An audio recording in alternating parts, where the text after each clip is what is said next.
নামাজের মধ্যে যদি মনটারে ধরে রাখতে হয় কি কি পড়তেছেন অর্থ জানার দরকার আছে না নাই? আসুন আজকের এই তাফসির মাহফিলে অন্তত প্রতিদিন সূরাতুল ফাতিহার মধ্যে যে 7টা আয়াত আমরা পড়ি এগুলোর অর্থ জেনে যাই, কি বলে আল্লাহর প্রশংসা করি, জানার দরকার আছে না নাই? আসুন মনোযোগ দিয়ে একটু শিখার চেষ্টা করি। প্রথম আয়াতে আল্লাহ বলছেন আলহামদুলিল্লাহি রাব্বিল আলামিন, সকল প্রশংসা বহুমাত্রিক জগতের প্রতিপালক আল্লাহ তাআলার জন্য। সুবহানাল্লাহ পড়েন। আর রহমানির রহিম, দয়াময় মেহেরবান প্রভু হে। মালিক ইয়াউমিদ্দিন, তিনি প্রতিফল দিবসের মালিক।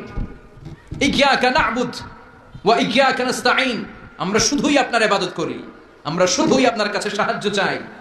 ইহদিনাস সিরাতাল মুস্তাকিম, প্রভু হে আপনি সহজ সঠিক সহজ সরল পথের দিশা দেন। সিরাতাল্লাযীনা আন'আমতা আলাইহিম, তাদের পথ যে পথে আপনার রহম বরকত অবারিত। গায়রিল মাগদুবি আলাইহিম ওয়ালাদ-দাল্লিন, আমরা অভিশপ্তদের পথও চাই না, আমরা পথভ্রষ্টদের পথও চাই না। আমিন। চিৎকার করে পড়েন আমিন।